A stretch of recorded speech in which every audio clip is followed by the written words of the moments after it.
Un petit village discret aux confins du pays Cévenol n'en finit pas de faire parler de lui.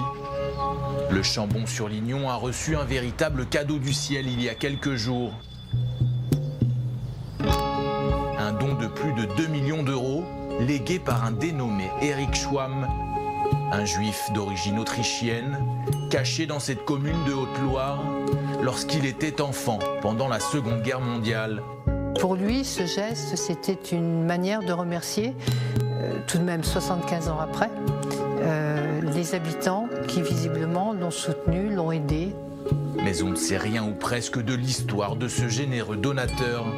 Derrière le don, il y a l'homme, et c'est ça qui est important. C'est de savoir qui il était. Et donc maintenant, nous nous trouvons devant une sorte de puzzle dont nous avons quelques pièces. Le jeune Éric est arrivé au Chambon-sur-Lignon à l'âge de 12 ans avec ses parents en février 1943. Les Schwamm ont fui l'Autriche au moment de son annexion par l'Allemagne nazie dès 1938. 5 années d'exil à travers l'Europe pour échapper à l'enfer avant de finalement trouver refuge sur ces terres protestantes en zone libre. Ici, la famille a pu bénéficier d'une chaîne locale de solidarité et de silence jusqu'à la libération de la France. Les Schwamm n'ont d'ailleurs pas été les seuls à profiter de ces terres d'asile. Voici la carte du plateau, qui est le territoire concerné par l'histoire de sauvetage pendant la Seconde Guerre mondiale.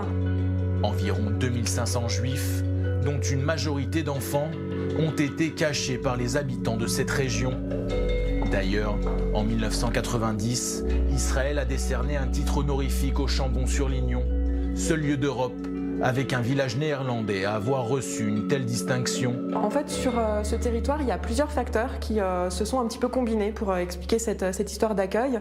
On est sur un territoire de campagne, à la montagne, vraiment isolé des grandes villes, donc on va pouvoir se cacher plus facilement ici. Une autre raison aussi, c'est la forte présence du protestantisme sur le plateau. Et les protestants français ont en fait compris ce que vivaient les juifs à partir des années 30-40, puisque leur histoire à eux est aussi une histoire de persécution. À la fin de la guerre, les parents d'Éric Schwamm retournent en Autriche. Lui reste en France.